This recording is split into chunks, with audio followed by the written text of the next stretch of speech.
Hello and welcome to Gary's Garage. Today we're going to start with a little project on my new Fiesta ST. When I say new to me, it's a 2014. What we're going to be doing is the cabin air filter. When you buy a used car, this is one of the things that gets overlooked. The car's got 100,000 kilometers, which is about 60,000 miles. And I'm sure it's very dirty. So got a new one. Let's go over the tools we need and get this simple job done. So here are the tools that we're going to need to do this job. We're going to need a T20 Torx. I've also got some right-angled Torx for the hard to reach one at the top. As an alternate, I've got a ratchet and a T20 socket. So I've got a Phillips screwdriver, a blade screwdriver for prying, and a compact bright flashlight, and of course the cabin air filter. This is a Napa Pro Select. This is what they look like. They've got a felt seal top and bottom, and the flexible pleats. And there's, as a note, there is direction arrows. This one is made in South Korea. There we go. So, what do we need to get going? Well, start with your Phillips. It's a good idea to slide the seat as far back as possible to give yourself some room. Then you're going to want to remove the glove box. To do that, you take the stuff out of it, and then you just sort of squeeze it together. See if you can see there. Squeeze it together and pull it down so that it's like that, and you just grab it from the side and pull towards you, and it will come right out. See, I didn't even have to take the stuff out. So there we go.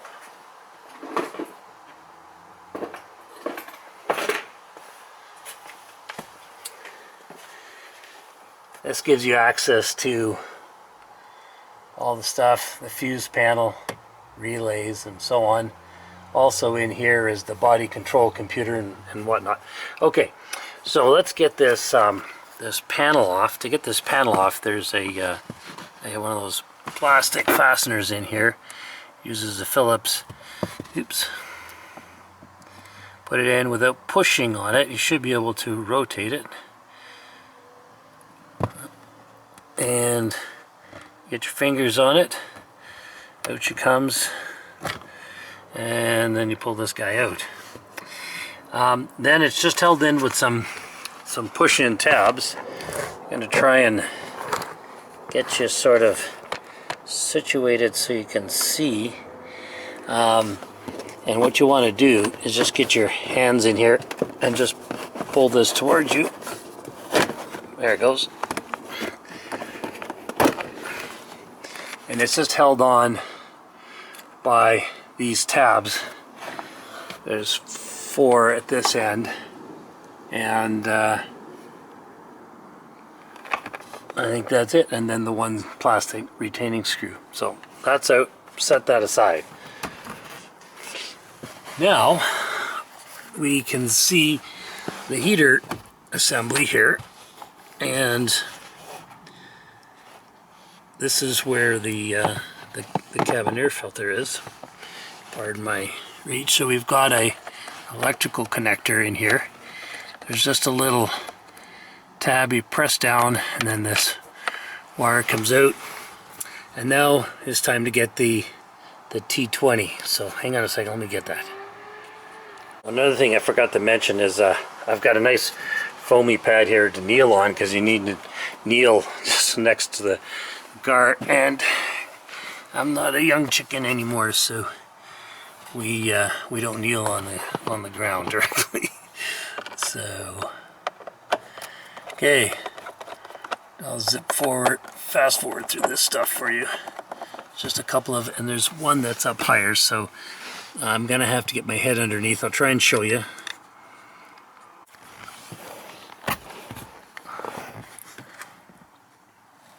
Okay, so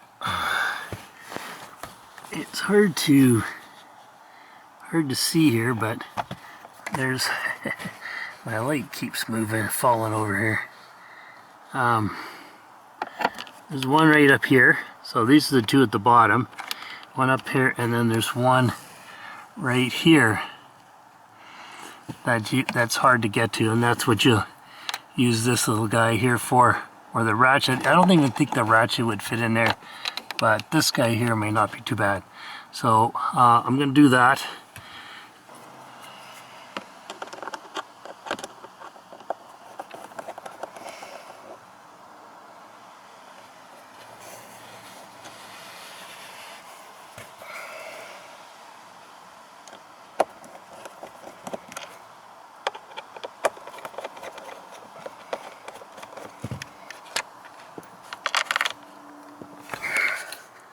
There, I have all four of the screws out, and now we can take the cover off. To take the cover off, just simply pull towards you. Oh, am I missing one? Damn. Let me check. Well, there's 5.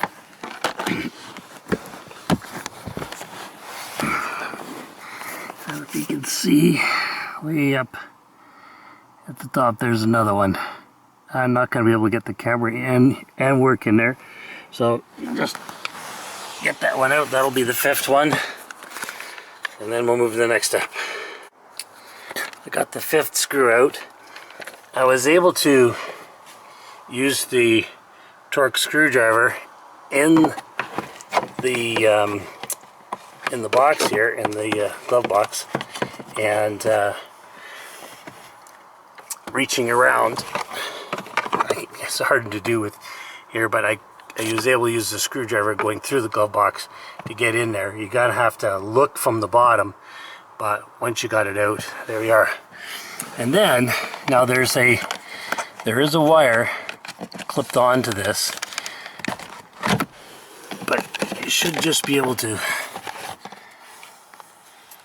pull it down and just leave the wire clipped on. I mean, you could take it off and then reinstall it, but I don't think you really have to. And then there's the dirty cabin filter right there. You can see how dark it is.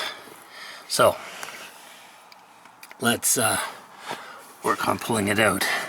Now, it has a tendency to interfere with the equipment that's above that you can't see, but there's like a support and there's a cover for it.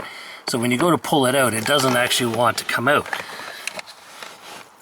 So you have to kind of crumple it to take it out, which means you're going to have to crumple the old one, the new one, to get it in. It is, well, let's just say, so this is one of these ones where the engineers that designed this and the mechanics that have to work on it don't necessarily agree all the time with what they've got to do.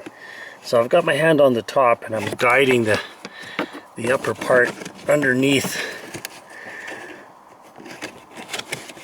the glove box, and there's like a piece of padding in there, and you just kind of work it out one part at a time.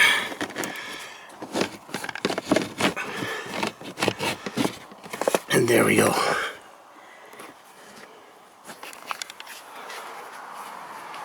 Now there's the cabin filter.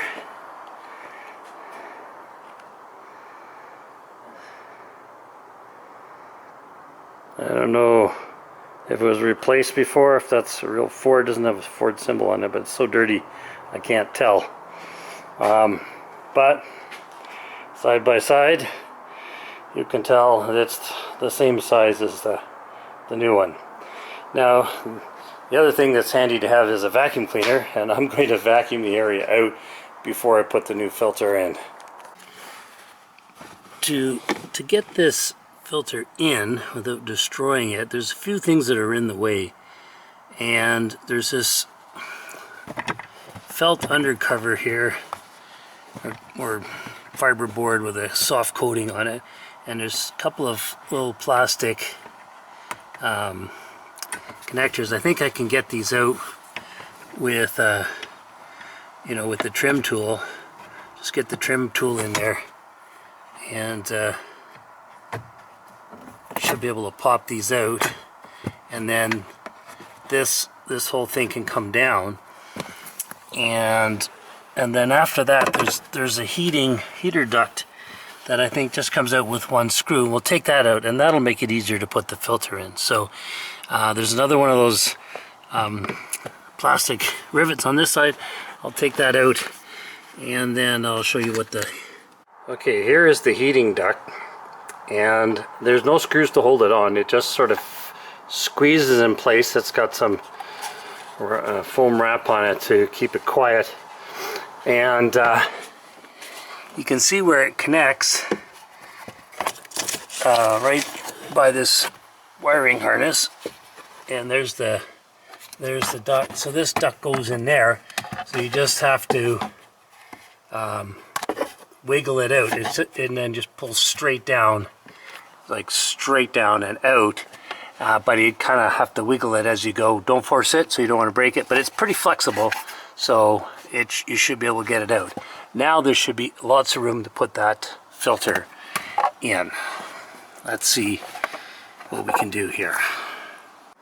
So when you put in the filter, there's airflow direction, and you want it pointing towards the back of the car, and there's an arrow, and that tells you where it confirms the airflow. Now let's see if we can get this filter up and in place.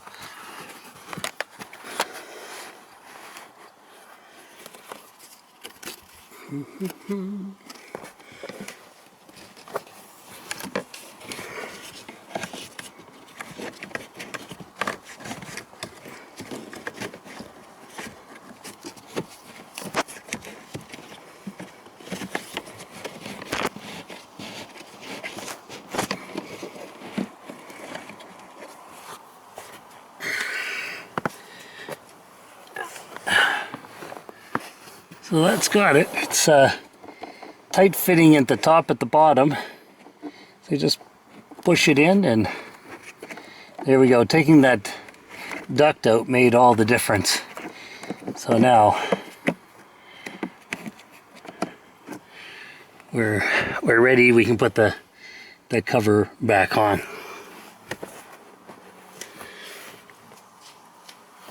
And we'll do the cover first.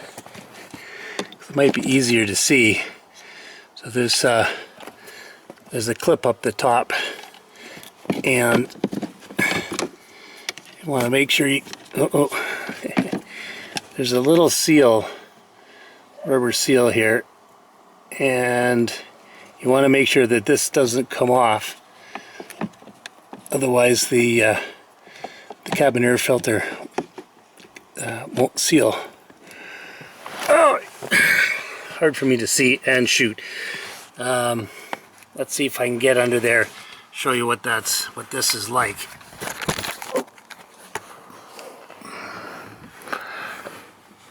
You can't really see because of this foam, but just get it up into place, and then it fits in. These little white tabs tell you that the seal is still in place. And good, it's now back in place, and now we're going to put the screws in, and then I'll put the air duct back in.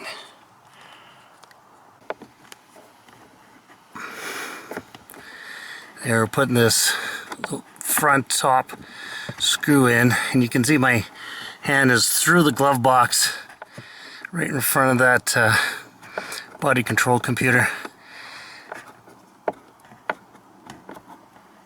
And getting that tightened in. Start with the hardest one is usually my advice. So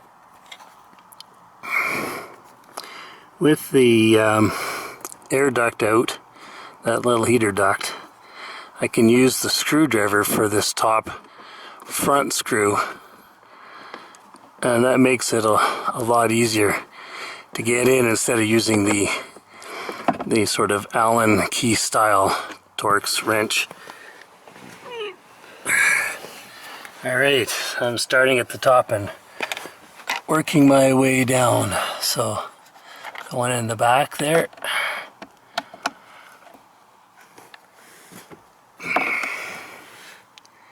Sorry for the camera work. I'm guessing it's going to be a little on the lame side, but this is so hard to do.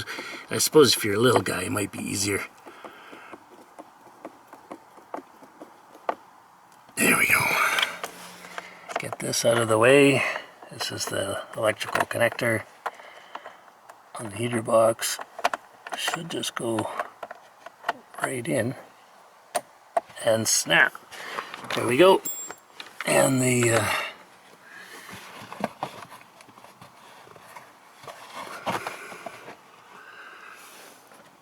bottom screws, well, you guys won't have to see that. And just I'll show you when I put the trim back on. Okay, I'm just putting this heater duct, you can see it down here. It's just, this is it here, and you can see that I've just squeezed it up in there, and then you just work it slowly into place, and as you get closer,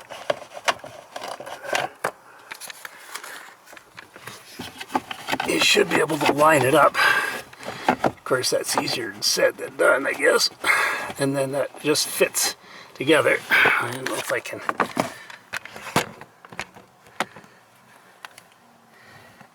You guys can't really see that. Well, I'm gonna have to do it, and you're gonna have to just understand it's just getting it in there. But I just need to get my other hand in there to position it or squeeze it or whatever to get it together. So anyway, trust that that's what to do. So you can see it's back on, and if I move it down from below, you can see it moving. So it just snaps over the other duct, and once it's in place, friction just holds it in. There's no clips or whatever holding it in. So now we're going to take this this cover and get that put in, and take it out. So it's just got a couple of fingers at the end that you'll slide in. There's a bar, like a metal bar there. You just slide that in and then put the two clips in. That's all there is to it.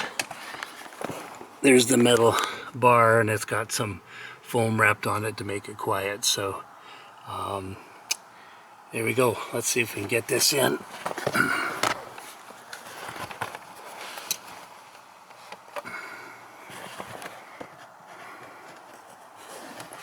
Just like that.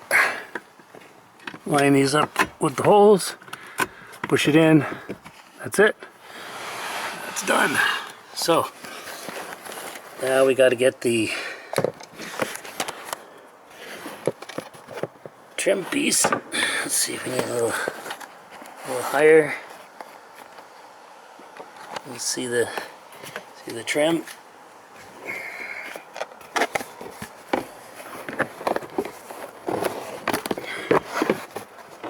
Line up the tabs with the square, with the square slots. There's a square slot there. There's one over there. So you line them up. Make sure you're not hung up on anything. And you have to push down to get the bottom underneath the top. And then it should just snap into place. And then all that's left to do is put that plastic connector in.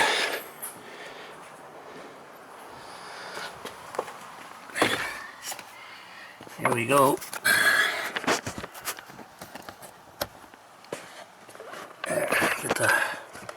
Get the the bottom part just pressed in. Take the center, press it in, and that should be it. It should be all held in together. So to put the glove box in, well, as you can imagine, instead of yanking it, you just snap it back in.